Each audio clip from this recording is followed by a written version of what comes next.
নিজের মাঝেই খারাপ লাগা কাজ করছে।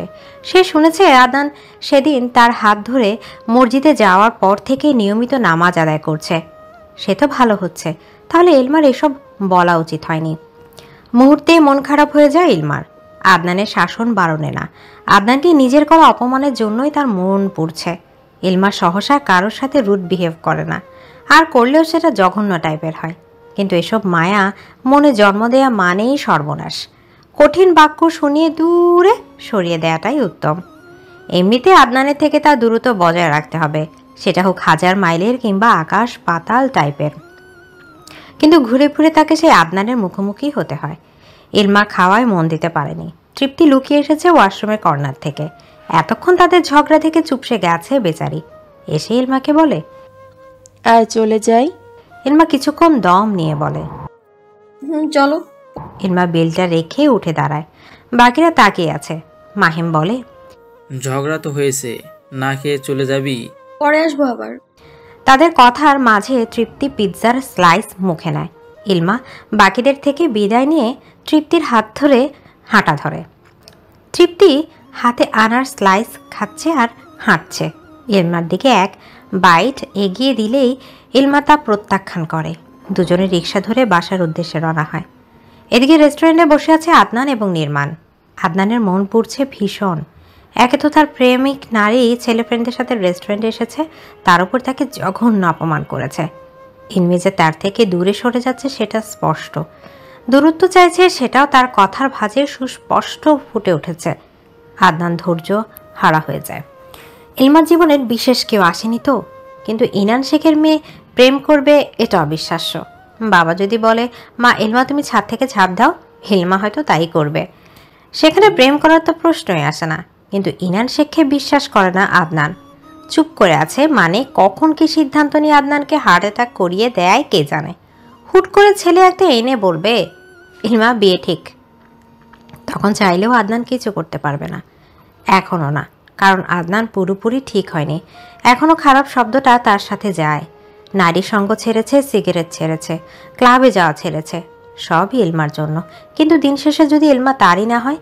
নির্মাণের অর্ডার করা খাবার আসতেই আদনানের ধ্যান ভাঙে।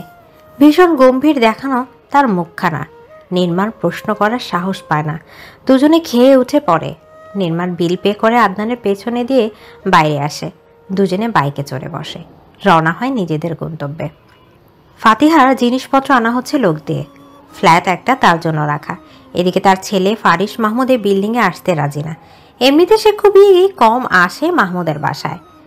গত 5 বছরে 5 বার এসেছে কিনা সন্দেহ। তার মামুদের ক্ষমতা, যশ, টাকা পয়সাতে ফারিসের আগ্রহ নেই। কেবলই দূরত্ব রেখে চলতে চায় সে। কিন্তু তার মা ফাতিহা শেখের জন্য তার জমিয়ে রাখা রাগ ভেঙে গুড়িয়ে যাচ্ছে। যেহেতু ফারিসের বাবা গত হয়েছে আরও 9 বছর আগে, সেজন্য পরিবার বলতে ফারিস আর তার মা ফাতিমা শেখ। জিনিসপত্র আনার জন্য আলাদা লোক রাখা হয়েছে। ফাতিহা বাবার বাসায় এসেছে কিছুক্ষণ আগে। ফারিস আসেনি, সে অফিসে গেছে। 2 দিন এই বাসায় থাকতে হবে তাদের। জিনিসপত্র কিছুই গোছগাছ করা নেই। এখন ফারিস থাকে কিনা শিওর না।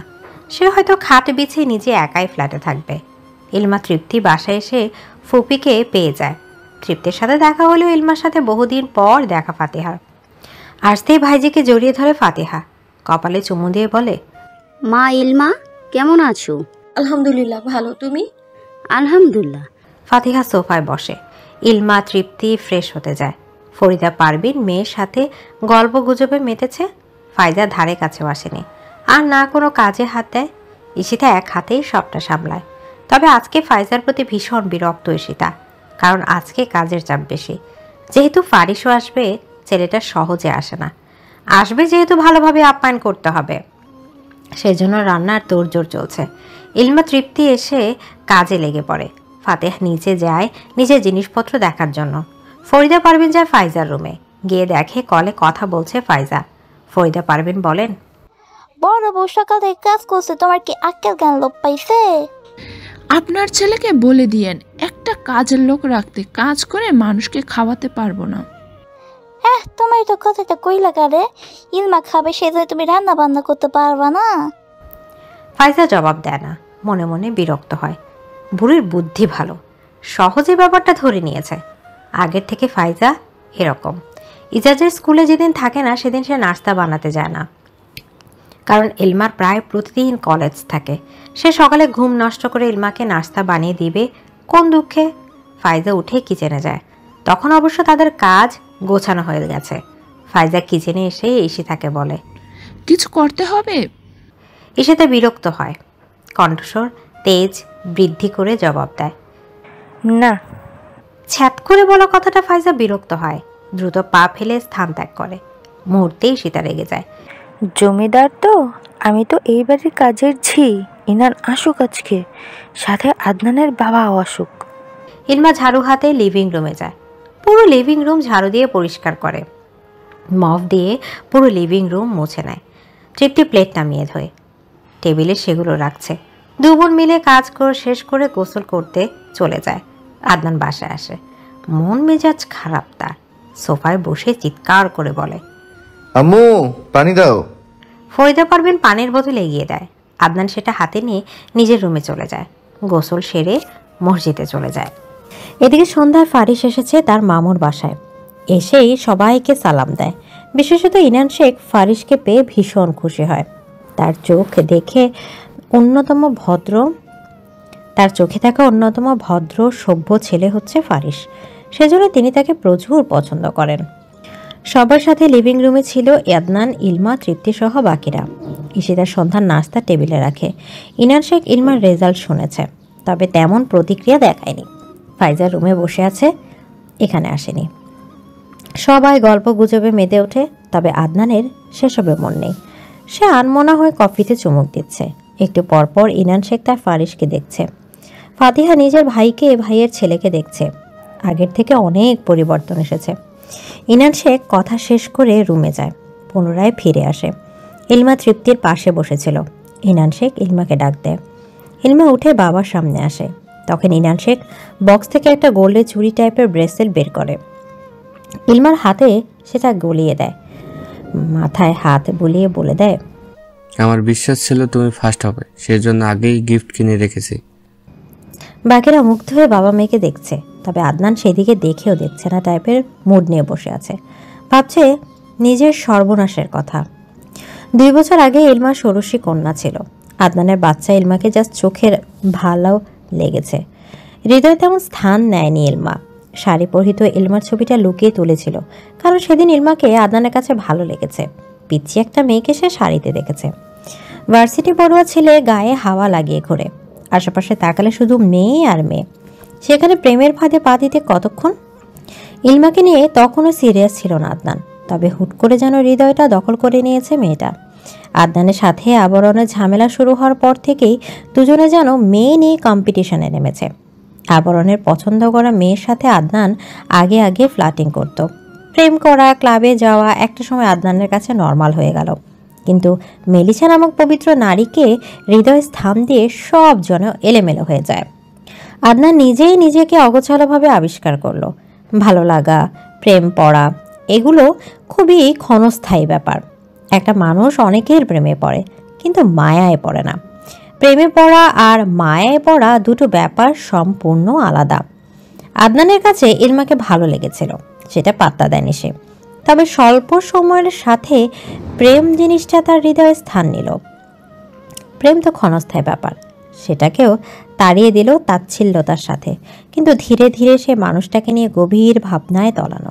চোখের সামনে দেখতে দেখতে একটা সময় মায়ায় পড়ে যায়।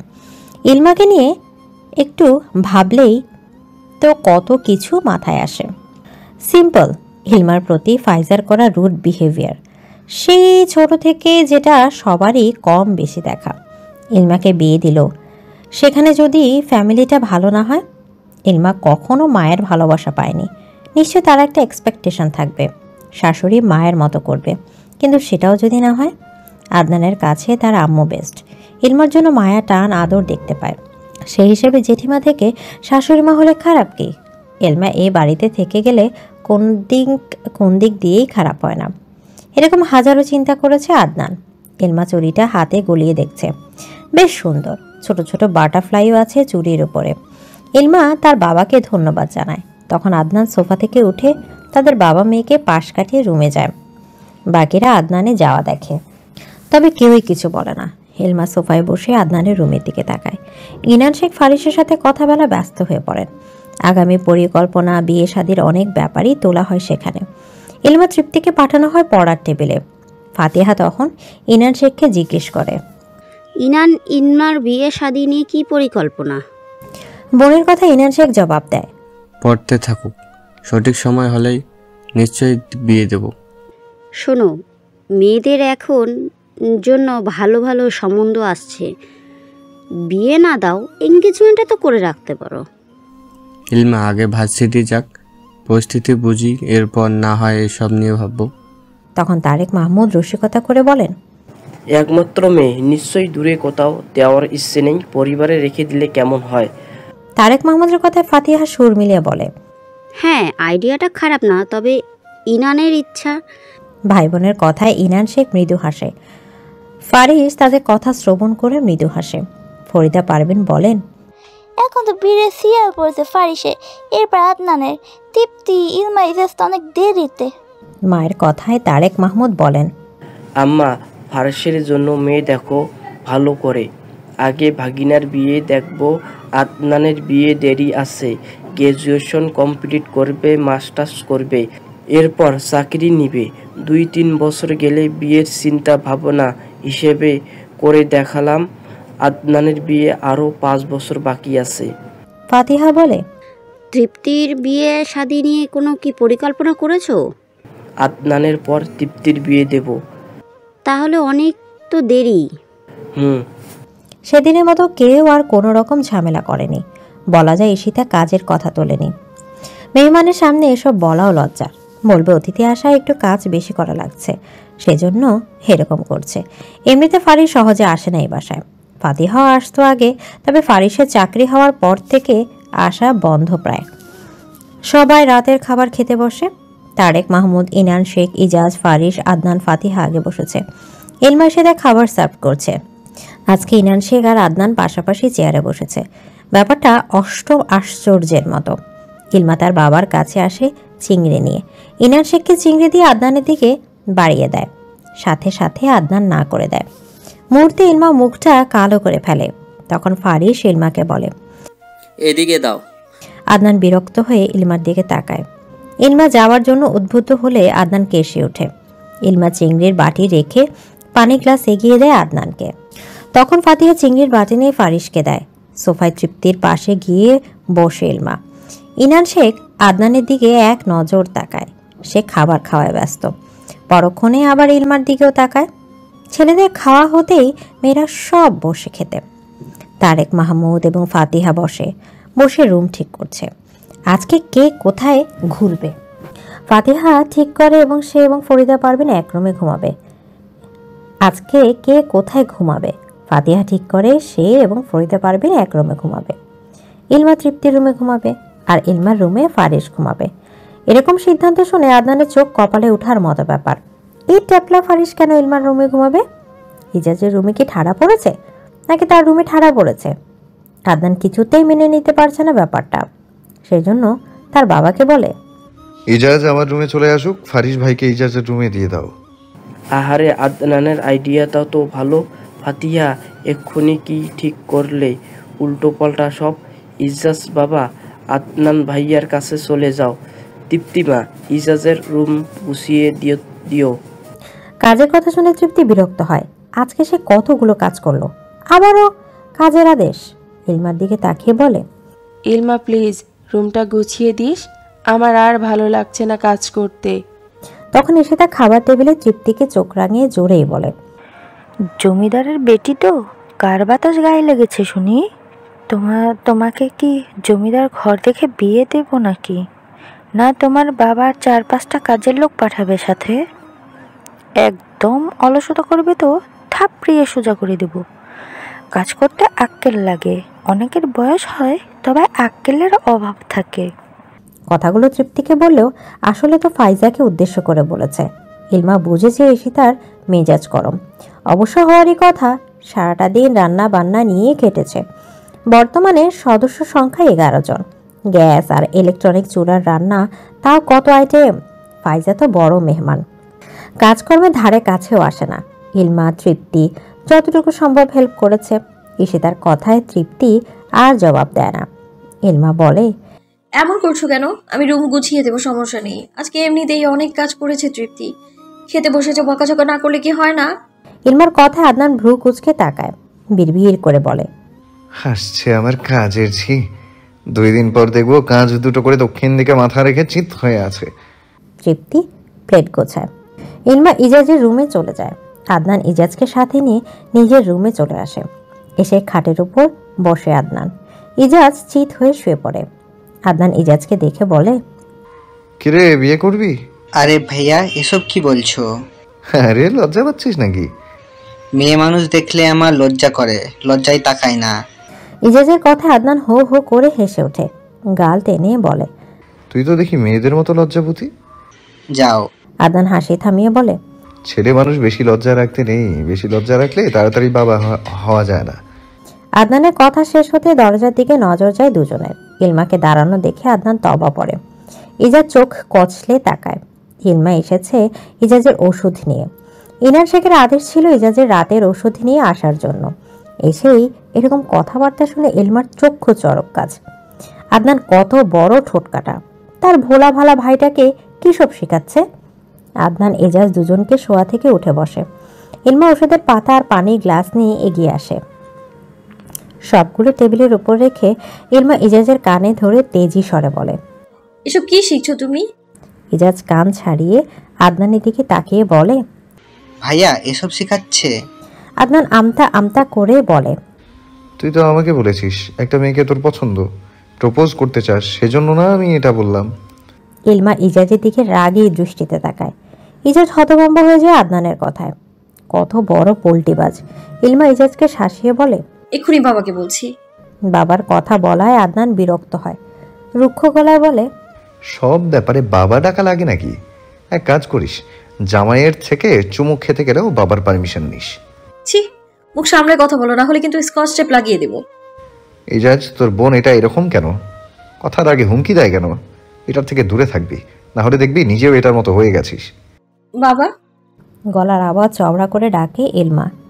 আদনান ধমকে বলে, আমার নামে উল্টাপাল্টা বলবি তো আগামীকাল সকালে তোর বাপের কোর্টে যাওয়া বন্ধ। উল্টাপাল্টা থ্রেট দিলে খবর আছে একদম। কথাটা বলে ইলমা বেরিয়ে আসে। এমনিতে ঝগড়া করতে করতে দেরি হয়ে গেছে তার। না জানি কে কি ভেবে বসবে। ইলমা আসবে, ইনান শেখ জিজ্ঞেস করে, একটু দেরি হলো কেন? ইজাজ ওষুধ খেতে চায়নি।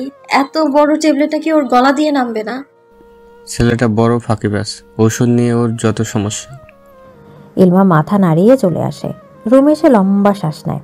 এবারের মতো বেঁচে গেছে। এই আদনানটা আর ভালো হবে না। এত ঝগড়াটু আর কি সব বলে দেয়। ওর যা ট্যালেন্ট, যার তার মান সম্মান নিয়ে ফুটবল খেলতে পারবে। মুখের ভাষা যেমন আস্তাগফিরুল্লাহ মার্কা, তেমনি 1 নম্বরের ঠোঁট কাটা। আচ্ছা, একটা ছোট্ট সংসার মাসে 20,000 টাকায় চলবে তো? এদিকে আদনানের এমন কথায় বন্ধু মহলে সবাই হা হয়ে যায়। নির্মাণ চেঁচিয়ে বলে, সেজান চিমটি কাট, স্বপ্ন দেখছি তো। সাথে সাথে কানের নিচে থাপ্পড় দেয় আদনান। নির্মাণ চেঁচিয়ে বলে, এত জোরে মারতে কে বলেছে? সত্যি ভাই তুই বিয়ে করবি? সেজানের কথায় আদনান উপর নিচ মাথা নাড়িয়ে বলে, করব। 20,000 টাকা একটা মেয়ে চালাতে পারবো না। আদনানের কথায় নিশাদ জবাব দেয়, ও আর 10টা মেয়ের মতো না। নিশাদকে কথার মাঝে থামিয়ে দিয়ে কথাটা বলে আদনান। সবাই বিস্ময় নিয়ে তাকিয়ে আছে আদনানের দিকে।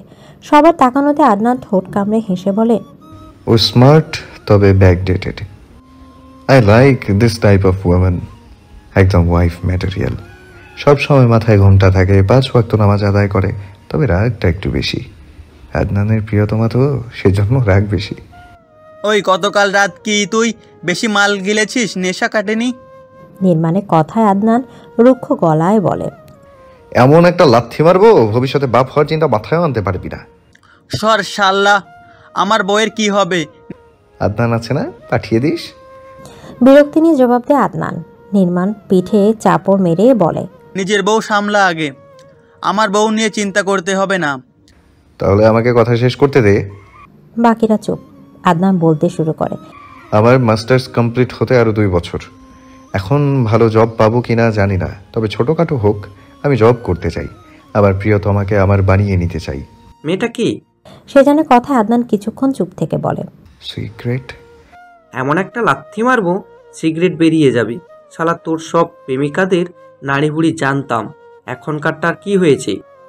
কারণ সে আমার প্রিয়তমা, প্রেমিকা নয়, আমার হৃদয়ের রানী এবং আমার ভবিষ্যৎ বউ। সেজন্য চাই না তার কোনো ব্যাপার কেউ জানুক। এই তুই ভয় পাচ্ছিস? নির্মাণের কথায় আদনান মৃদু হেসে জবাব দেয়, হ্যাঁ ভয় পাচ্ছি, তবে তোদের না, তাকে হারিয়ে ফেলার। আদনানের কথায় রাহা বলে, আমাকে কেউ ধর, না হলে মাথা ঘুরে পড়ে যাব। আমার বিশ্বাস হচ্ছে না আদনান এটা। ওই মেয়েকে দেখা প্লিজ, না হলে আফসোস থেকে যাবে। তাকে তোরা চিনিস? আদনানের কৌতূহল মাখানো কথা নির্মাণ ভ্রুকুচকে তাকায়, জবাব দেয়, হারানোর ভয় কেন? তার বাবা আমাকে পছন্দ করে না, নিশ্চয়ই আমার মতো বখাটের হাতে মেয়ে তুলে দেবে না, সেই জন্য তাকে পাওয়ার চান্স 0%। এটা তো দেখি সিনেমা, মানে হিরোর জন্য কত মেয়ে পাগল ছিল, অথচ হিরো এমন একজনকে ভালোবাসলো যাকে পাওয়ার চান্স নেই কারো। ক্যারে শালা, দুনিয়ার মেয়ের অভাব পড়েছে নাকি? এই হিটলারের বাপের মেয়েকেই কেন ভালোবাসতে হলো? কারণ ওই মেয়ে সবার থেকে আলাদা এবং বিশেষ। আদনানের কথা শেষ হতেই সবাই চেপে ধরে পিক দেখানোর জন্য। আদনান পিক দেখানোর ব্যাপারটা ইগনোর করে যেতে চাইলেও পারে না, বন্ধু মহল বলে কথা। সেই জন্য বাধ্য হয়ে ফোন বের করে, গ্যালারি থেকে একটা ছবি বের করে সবার সামনে ধরে। আদনানের দেখানো মেয়ের ছবি দেখে সবাই হা হয়ে যায়, চোখ বড় বড় করে তাকিয়ে আছে ছবিটার দিকে। হ্যাঁ, ছবিটা হয়তো মেয়েটার অজান্তেই তোলা হয়েছে। মেয়েকে বরণ সরু কেশ, কোমর ছাড়িয়ে হাঁটু ছুঁয়েছে প্রায়। শ্যামবর্ণের মুখশ্রীর, তবে ছবিতে ফর্সা লাগছে।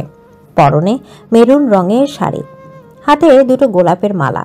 সাধারণ সাজে একেবারে অসাধারণ লাগছে তাকে। আদনানের বর্ণনা অনুযায়ী কোনো অংশে কম না মেয়েটা। এই মেয়েকে তারা সব বন্ধুরাই বেশ কয়েকবার দেখেছে।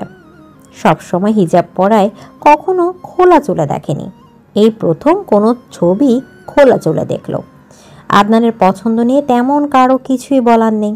নির্মাণ আদনানের দিকে তাকিয়ে বলে, প্রথম থেকেই খটকা লেগেছিল, যাক সন্দেহ সঠিক।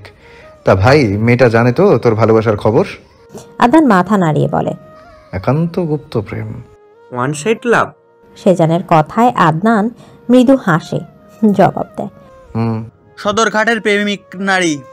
নির্মাণের কথায় আদনান জবাব দেয়, ব্যক্তিগত হয়ে গেছে। তখন সেজান বলে, সারা বছর সদরঘাটের প্রেমিক নারী বলতে বলতে নিজেই তার প্রেমে পড়লি, কিভাবে সম্ভব? আমি সিগারেট ছেড়েছি শুধুমাত্র ওর কথায়। নিশাতের কথায় আদনান মাথা নাড়িয়ে না বোঝায়। তারপর তাদের সুন্দর সকালে নামাজ পড়ার মুহূর্তের কথা বর্ণনা করে, সেই সুপ্রভাতের অলিক ধ্রুব। সবটা শোনার পর নির্মাণ আওড়ায়, please the best women for Shahriar Adnan Sheikh. সত্যি করে বল ভাই, বিয়ে হলে তার কথাই সব ছাড়তে পারবি? আদনান সূক্ষ্ম দীর্ঘশ্বাস ছেড়ে বলে, তার এক কথায় আমি আদনান দুনিয়া এই ফোন করতে রাজি আছি, তবুও সে আমার হোক, একান্ত আমার। আদনানের কথায় সবাই ভীষণ অবাক হচ্ছে। এই সে আদনান যে মেয়েদের সাথে টাইম পাসে প্রেম করত, একটা ছেড়ে আরেকটা ধরতো, রাস্তায় মেয়ে দেখলে শীষ বাজাতো, ইফটিজিং করত, সিগারেট যার জন্য গুরুত্বপূর্ণ ছিল, সেই আদনান আজ কাউকে ভালোবেসে সব ছাড়তে রাজি আছে। বিষয়টা অষ্টম আশ্চর্যের মতো না?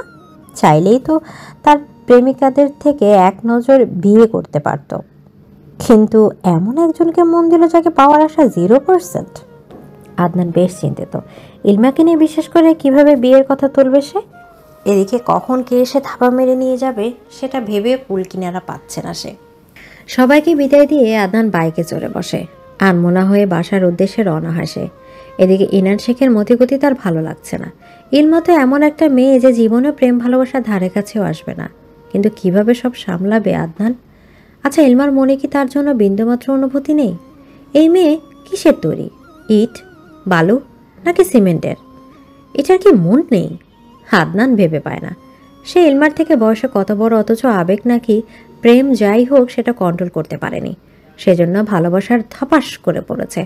আর ইলমাকে দেখো না, তার থেকে 5 বছরের ছোট, অথচ মেয়েটার নাকি আবেগ নেই। কিন্তু এই বয়সে মেয়েদের তো আবেগ একটু বেশি থাকার কথা। কি জানি, এমনিতে আদনান তাকে অন্য সব মেয়েদের থেকে আলাদা ভাবছে, সেই জন্য হয়তো। আদনান ভাবছে ইলমাকে প্রপোজ করবে, এরপর যা হবে বাকিটা দেখা যাবে। কিন্তু কিভাবে প্রপোজ করবে? মেয়ের যা রাগ, এমনিতে তাকে করে ইগনোর, এরপর যদি বলা কথাই বন্ধ করে দেয়। না, আদনান ভেবে পাচ্ছে না কি করবে। এদিনে মন তোলপাড় হয়ে যাচ্ছে। ইলমাকে কবে নিজের করে পাবে? অন্য কারো হয়ে যাবে না তো? বাসায় আসতে কাউকে পায় না আদনান। হয়তো ফারিজের বাসায় জিনিসপত্র গোছাচ্ছে, ভীষণ গরম লাগছে, সেজন্য ফ্যান ছড়ে সোফায় বসে গলা ছেড়ে ডাকে, আম্মু পানি দাও। কারো সারা শব্দ পায়নি আদনান। বার কয়েক ডাকে। কিছুক্ষণ পর ইলমা বেরিয়ে আসে রুম থেকে, ভেজা চুল, মুখে বিন্দু বিন্দু পানির কণা। আদনান বুঝে মাত্রই গোসল করে এসেছে। ইলমাকে দেখে নাক মুখ এমনভাবে কুচকায় যেন এসব ইলমার আগমনে সে বিরক্ত হয়েছে। আদনানের নাক মুখ কুচকানোতে দেখে ইলমা বিরক্ত হয়। ফ্রিজ থেকে পানির বোতল বের করে কোলে ছুঁড়ে মারে। আদনান পানির বোতল হাতে নিয়ে তেজ দেখিয়ে বলে, প্রেমিকের সাথে ঝগড়া করে এসেছিস নাকি? এত রাগ কেন? ইলমা থামে, আদনানের দিকে ঘাড় ফিরিয়ে তাকায়, জবাব দেয়, সবাই দোতলায় আছে, প্রয়োজন হলে সেখানে গিয়ে ডেকে নিও। তুই থাকতে আবার অন্যদের ডাকবো কেন? মুখ ফসকে বলে আদনান। আদনানের এমন কথা ইলমা ঠোঁট কামড়ে হাসে, তবে আদনানের দিকে সিরিয়াস মুখ করে ফিরে তাকায়, ভ্রু উঁচিয়ে জিজ্ঞেস করে, আমার কাছে তোমার কি এমন প্রয়োজন শুনি? আদনান মাথা নাড়ায়, জবাব দেয়, অনেক কিছুর। সেটা কি? আমার মনটা ফেরত দে প্রেমিক নারী। ভীষণ আহত শোনালো সেই কণ্ঠা। এই ছোট্ট বাক্যে হতাশা, চাওয়া পাওয়া, অনেক কিছু মিশ্রণ আছে। ইলমা মেঝেতে দৃষ্টি স্থির রেখে বলে, ঠিক কিভাবে মন ফেরত দিতে পারি? ইলমার কথায় আদনান চকিত তাকায়। না, রাগ দেখায়নি। আদনান শীতল কণ্ঠে আওড়ায়, কাউকে ভালোবাসার মতো সর্বনাশ হয়েছে, আমার হৃদয়টা আর আমার দখলে নেই। এখন কি করা যায় বলো তো? খুব সিরিয়াস শোনালো সেই কণ্ঠস্বর। আদনান ক্ষণে ক্ষণে অবাক হচ্ছে, ইলমা সিরিয়াসের কথা বলছে নাকি মজা করছে তার সাথে। আদনান খানিক ধমকে বলে, এই মজা করবি না, আমি সিরিয়াস হয়ে কথা বলছি। মজা করার মতো কোনো বিষয় বলনি, আমি ভেবে দেখবো তোমার হৃদয়ের ক্ষতিপূরণ কিভাবে দেয়া যায়। হৃদয়ের ক্ষতিপূরণ হৃদয় দিয়ে দিতে হয়। এতটা আবেগ নেই আমার মাঝে। ইলমার কথায় আদনান উঠে দাঁড়ায়। ইলমা আদনানের চোখের দিকে তাকায়। সেই আকুতি ভরা চাহনি ইলমার হৃদয়ে এসে বিধে। আদনান ইলমার মুখোমুখি দাঁড়ায়, দৃষ্টি মেঝেতে সংযত রেখে বলে, তোর জন্য আমি আমার সব খারাপকে ভালোতে রূপ দিয়েছি, এটা কি যথেষ্ট নয়? এসব প্রকাশ করতে গেলে কেন? খুব কি ক্ষতি হয়েছে? ইলমা জবাব দেয় না। আদনান উত্তরে অপেক্ষায় আছে। ইলমা সেসব তোয়াক্কা না করে রুমের দিকে পা বাড়াতেই আদনান মেজাজ তুঙ্গে উঠিয়ে ধমকে বলে, এই নাটক করে এখন রুমে যাচ্ছিস? আদনানের ধমকে ইলমা কেঁপে উঠে জবাব দেয়, ধমকাচ্ছ কেন? মুহূর্তে আদনানের চোখে মুখে পরিবর্তন আসে। মাথা নিচু করে বলে, সরি। আদনানের ক্ষমা চাওয়া দেখে ইলমা মাথা নাড়ায়। আদনান তাকাতে এই দুজনের চোখাচোখি হয়। ইলমা পাশ কাটিয়ে চলে যেতে নিলে আদনান জবাব দেয়, আমার উত্তর? ভাগ্যে থাকলে তুমি, আমি, আমরা হব। এদিকে ইলমা রুমে যাওয়ার পেছন দিয়ে ইশিতা এবং ফরিদা পারবেন বাসায় আসে। আদনান তার আম্মুকে দেখে বলে, কোথায় ছিলে এতক্ষণ? তুমি এসেছো কখন? ইশিতার প্রশ্নে আদনান উত্তর দেয়, মাত্রই এসে বসলাম, বাসায় কেউ নেই। ইলমা আছে? কই দেখিনি। আদনানের কথায় ফরিদা পারবেন বলেন, রুমে আছে হয়ত। আদনান মাথা নাড়ায়, উঠে রুমে এসে খাটে চিত হয়ে শুয়ে পড়ে। মনটা খুশি লাগছে, আবার খারাপও লাগছে। এই অনুভূতিটা একদম বাজে। ইলমাকে নিয়ে ভাবতে গেলে আদনানের সব এলোমেলো লাগে। কিভাবে কি করবে না করবে এসব ভাবতে গেলে আর কিছু ভালো লাগে না। ইনান শেখকে নিয়ে আদনানের চিন্তার শেষ নেই। রুমে এসে ব্যালকনিতে যায় ইলমা, গ্রিলে হাত রেখে বাইরে তাকায়। সব এলোমেলো লাগছে। আদনানের কাছে নিজেকে প্রকাশ করে দিল, কিন্তু এরকম তো হওয়ার কথা ছিল না। এই মুহূর্তে ইলমা নিজের অনুভূতি আর ভুলগুলোকে ধিক্কার জানায়। তার বাবার বলা কথা মনে পড়ে যায়। খুব কঠিনভাবে শাসিয়ে বলেছিল আদনানের থেকে দূরে থাকতে। এসব বাজে ছেলেদের সাথে কোনো সম্পর্ক ইনান শেখ মেনে নেবেন না। তখন ইলমা ভীষণ অবাক হয়েছিল। এই যে যেখানে আদনানের সাথে তার কিছু নেই, সেখানে সম্পর্কের কথা আসলো কোথা থেকে? আদনান তাকে শাসন বারণ করে এটা সে জানে, যেমনটা তৃপ্তিকেও শাসন করে। এটাকে আলাদা করে কখনো দেখেনি ইলমা, কিন্তু মাঝে মধ্যে একটু হলেও সন্দেহ সৃষ্টি হতো। আসলে আদনান এসব নর্মাল ভেবে করেছে নাকি বিশেষ কিছু। সবচেয়ে বেশি অবাক হয়েছিল সেদিন সকালে, যখন আদনান ইলমার কথায় নামাজ পড়তে রাজি হয়েছিল। সিগারেট ছুঁড়ে ফেলে দিয়েছিল। যে নামাজ পড়লে ইলমা খুশি কিনা এটা জিজ্ঞেসও করেছিল, কিন্তু এসব নিয়ে ভাবার আগে ইনান শেখ ইলমাকে শাসন বারণও করেছেন। ইলমা আদনান যখন বাসায় ফিরছিল তখন তিনি ব্যালকনিতে দাঁড়িয়েছিলেন। দুজনকে একসাথে দেখিয়ে নিয়েছেন। তবে বিশ্বাস ছিল ইলমা প্রেম করে না।